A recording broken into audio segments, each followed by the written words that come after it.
بسم الله الرحمن الرحيم نحمده ونصلي على رسوله الكريم أما بعد أعوذ بالله من الشيطان الرجيم بسم الله الرحمن الرحيم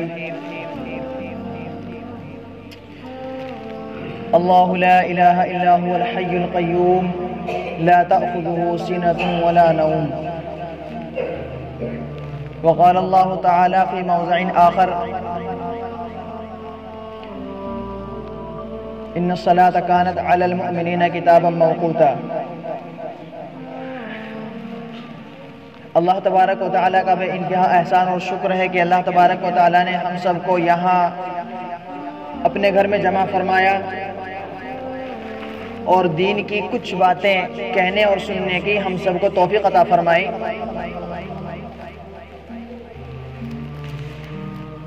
اور پھر جو عبادت ہم ادا کریں گے وہ بڑی مبارک عبادت ہے، دن بڑا مبارک ہے۔ جمعہ کا دن یہ عید کا دن ہوتا ہے گویا کہ مسلمانوں کے لیے۔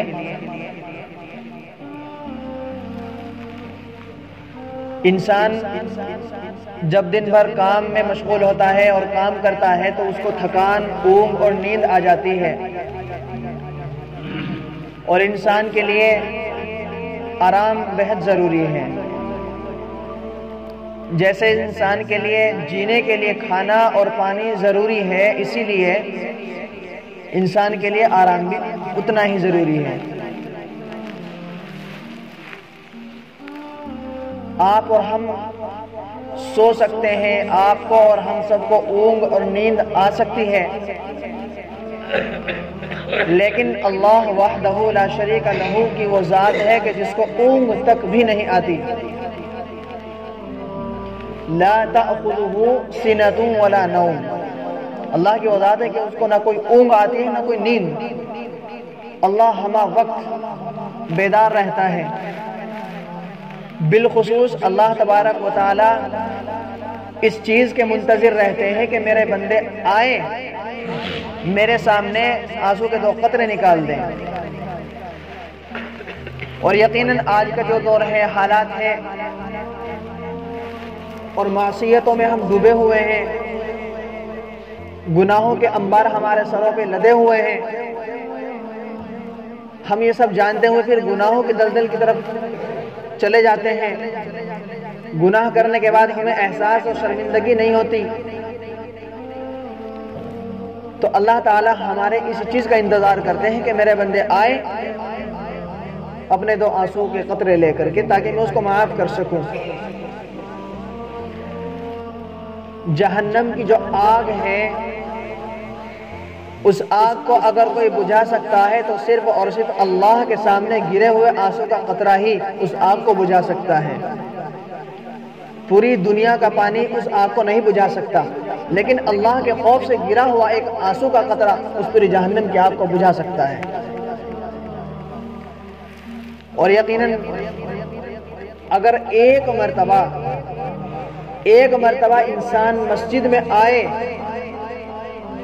اور دل سے اللہ کے سامنے یوں کہہ دیں کہ اللہ میری اب تک کی ساری زندگی معصیتوں میں، گناہوں میں گزر گئی، اے اللہ میں آپ سے توبہ کا سوال کرتا ہوں، اے اللہ میں آپ سے معافی مانگتا ہوں، اے اللہ آپ اپنے فضل سے مجھے معاف فرما دیجئے۔ اور یقیناً جس وقت بندہ یہ لفظ کہتا ہے اور دل سے بات بولتا ہے کہ اللہ اپنے فضل سے مجھے معاف فرما دیجئے، تو حقیقت میں اللہ تبارک و تعالیٰ اس بندے کی طرف ایک دم متوجہ ہوتا ہے، اور پھر اللہ تعالیٰ یہ بات فرشتوں میں منتقل فرما دیتے ہیں۔ حضرت جبرائیل علیہ السلام اور تمام دیگر فرشتے، جب بندہ اس چیز کا عہد و معاہدہ کرتا ہے کہ اللہ میں آئندہ کبھی گناہ نہیں کروں گا، آپ کے اطاعت و شعار میں اپنی زندگی کو گزر بسر کروں گا، وہ نیکی کے کاموں میں لگ جاتا ہے، وہیں آسمانوں کے فرشتوں میں اللہ کا آرڈر مل جاتا ہے۔ دنیا میں حضرت جبرائیل علیہ السلام وہ بات اپنے تمام فرشتوں میں بتلاتے ہیں، وہ فرشتے دنیا میں آتے ہیں۔ یہ حدیث پاک کا مفہوم میں آپ کو بتلا رہا ہوں۔ پھر وہ فرشتے دنیا میں آ کر کے اس نیک بندے کی محبت لوگوں کے دلوں میں ڈال دیتے ہیں۔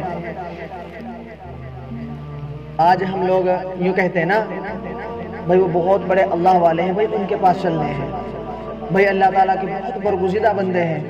یہی ہے کہ وہ نیک عمل کرتے ہیں، تہجد و گزار میں اللہ کے سامنے آہو بکا کرتے ہیں، تو اللہ نے ان کی محبت تمام لوگوں کے دلوں میں پیوست کر رکھی ہے۔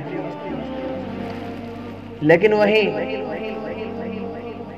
اللہ کے احکاموں کو توڑنے والا، اللہ کے نبی صلی اللہ علیہ وسلم کی سنتوں کا جنازہ نکالنے والا، گناہوں میں ملوث رہنے والا انسان، شراب پینے والا، جوا کھیلنے والا، ایک دوسرے کی تہمت اور برائی دیکھنے والا، ایک دوسرے کو دوسرے کے سامنے ذلیل کرنے والا، اللہ تعالیٰ اس بندے سے محبت نہیں کرتے۔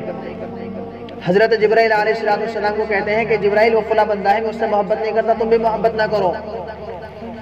پھر حضرت جبرائیل تمام فرشتوں میں اعلان کرتے ہیں، پھر وہ تمام فرشتے دنیا میں آتے ہیں، اور پھر کیا ہوتا ہے دنیا میں؟ اس بندے سے ہر کوئی محبت کرنا پسند نہیں کرتا ہے، صرف اس کے گناہوں کی نحوست کی وجہ سے۔ ایک بات میں یہاں کہتا چلوں، ایک مسلمان ہے وہ شراب پی رہا ہے، ایک مسلمان ہے وہ جو کھیل رہا ہے، ایک مسلمان ہے وہ قاتل ہے، ایک مسلمان ہے وہ مخبر ہے، تو ہم لوگ کیا کرتے ہیں کہ اس سے نفرت کرنے شروع کر دیتے ہیں۔ اس سے نفرت نہ کرو، نفرت کرنی ہے تو اس کے گناہوں سے نفرت کرو، اس کے ان برے عیبوں سے نفرت کرو، اس سے نفرت نہ کرو، کیونکہ وہ بھی اللہ کا بنایا ہوا ہے اور آپ بھی اللہ کے بنائے ہوئے، ہم سب اللہ کے بنائے ہوئے ہیں۔ جب آپ اس سے نفرت نہ کرتے ہوئے اس کے گناہوں سے نفرت کرو گے تو یقیناً ہو سکتا ہے ایک دن وہ آپ کی اس محبت میں آ کر کے وہ تمام گناہ کرنے چھوڑ دیں۔ آج مسلمانوں کے حالات میں آپ کیا بتاؤں اور کیا گناؤں؟ مسلمانوں کے حالات یہ ہے کہ مسلمان اپنی نوجوان لڑکیوں کو اسکول کالجوں میں داخل کر رہے ہیں، اور حالت یہ ہے اللہ حفاظت فرمائے کہ اگر مسلم بچیاں اسکولوں میں جا رہی ہیں، کالجوں میں جا رہی ہیں، تو ان کو بھی برہنہ کر کے بلایا جا رہا ہے، یعنی ان کا حجابات اور پردے کو ختم کر کے ان کو اسکول میں داخل کیا جا رہا ہے۔ یہ ہمارے حالات، یہ ہماری قوم کے حالات۔ جب تک مسلمان ایک پلیٹ فارم پہ نہیں آئیں گے، جب تک مسلمان اللہ کی طرف نہیں آئیں گے، اور سنو آج کے دور میں تقریر و وعظ و بیانات تو بہت سنتے ہیں، بھئی اللہ کی طرف آؤ، اللہ سے توبہ استغفار کر لو، لیکن یاد رکھیے اگر آپ تاریخ پڑھیں، سیرت المصطفیٰ کی کتاب ہے، 3 جلدوں میں ہے، بڑی موٹی کتاب ہے، دین زیادہ تر جو اخلاق سے پھیلا ہے، تو وہیں جہاد بھی کرنا پڑا ہے۔ اللہ کے نبی گھر سے نکلے، صحابہ گھر سے نکلے، تو ہمیں نکلنا بھی پڑے گا۔ یہ میں آپ کو ایک مختصر سی تاریخ بتلا رہا ہوں، صرف بہت مختصر سی۔ سب سے پہلے ہمیں دین پر مضبوطی کے ساتھ عمل کرنا ہوگا، اللہ سے دعا استغفار اور اللہ سے مدد مانگنی ہوگی۔ میرے بھائی حالات جس طریقے سے ہم دیکھ رہے ہیں، جو حالات ہمارے سامنے ہیں، آنے والا جو مستقبل ہے ہمارا، بھوشیہ ہے جو آنے والا ہمارا، اس کو دیکھ کر کے لگتا ہے کہ ہماری آنے والی جو نسل ہے شاید وہ ہم کو بد دعاؤں کے سوا کچھ بھی نہیں دے گی، اگر ہم ابھی بھی نہ جاگیں، ہم نے اپنی آنکھیں نہ کھولی اور اللہ کے سامنے ہم نہ گڑ گڑائیں۔ سب کچھ آپ کے سامنے ہے، مجھے بتانے کی زیادہ ضرورت نہیں ہے۔ تو میرے بھائی اب خود آپ اس چیز کو دیکھ لیجئے کہ ہم کہاں تھے اور کہاں سے کہاں چلے گئے۔ بس اللہ تبارک و تعالی ہمارے ایک آنسو کے قطرے کا منتظر ہے۔ تہجد میں اٹھیے، 5 بجے اٹھیے، 2 رکعت اللہ کے سامنے رات کو تہجد میں آ کے جب ہم روئیں گے، اللہ سے مانگیں گے، تو یقیناً اللہ تبارک و تعالی اس وقت پوری دنیا سوتی ہے، لیکن جب ہم اٹھ کر کے اللہ کے سامنے آئیں گے تو بتائیے کہ اللہ ہماری دعا قبول نہیں کرے گا؟ بے شک دعا قبول کرے گا۔ اللہ نے قرآن پاک میں ارشاد فرمایا ادعونی استجب لکم، مجھ سے مانگو میں تمہاری دعائیں قبول کروں گا۔ تو ہم نے دعائیں مانگنا ہی چھوڑ دی، نماز ہوتی نہیں، اٹھ کے بھاگنے شروع کر دیتے ہیں۔ بھائی چلو کبھی کبھار ایک تقاضات انسان کو ہوتا ہے، وہ چلا گیا، لیکن کیا ہر نماز میں تقاضات؟ بہرحال وقت ختم ہو چکا ہے۔ دیکھو صرف میں اتنی سی بات میں آپ سے ذکر کروں گا، اللہ تبارک و تعالیٰ کو ہماری طرح نیند اور اونگ نہیں آتی ہے۔ اللہ تعالیٰ تو ہمہ وقت اپنے بندوں کے منتظر میں ہیں اور اس منتظر میں ہیں کہ اللہ تبارک و تعالیٰ اس چیز کو دیکھنا چاہتے ہیں کہ میرا بندہ میرے سامنے آئے، ایک آنسو کا قطرہ لے کر کے اور میں اس کو معاف کر دوں۔ تو بھائی سب سے پہلی چیز تو دیکھو نماز کی پابندی بے حد ضروری ہے۔ ان الصلاۃ کانت علی المؤمنین کتابا موقوتا، بے شک نماز مسلمانوں پر فرض ہے اپنے مقررہ وقتوں میں۔ تو نماز کا وقت اللہ نے جو طے کیا ہے، متعین کیا ہے، ہم سب کو نماز کی پابندی کرنی ہے۔ بھائی نماز پڑھیں گے کہ نہیں پڑھیں گے؟ انشاءاللہ العزیز۔ اور حالات کو دیکھتے ہوئے اللہ سے بالخصوص اللہ کے سامنے کا آنسو کے قطرے ضرور نکالے میرے بھائیو۔ واقعتاً اس وقت حالات اتنے زیادہ خراب ہیں، بس اللہ ہی کی مدد آئے گی، اللہ جو چاہے گا ہوگا تو وہ، ورنہ ہمارے اعمال ایسے نہیں کہ اللہ کی مدد ہمارے سامنے آئے۔ بس دعا کیجئے کہ اللہ تبارک و تعالی ہم سب کو ان باتوں پر کہنے سننے سے زیادہ عمل کی توفیق عطا فرمائے۔ وآخر دعوانا الحمدللہ رب العالمین۔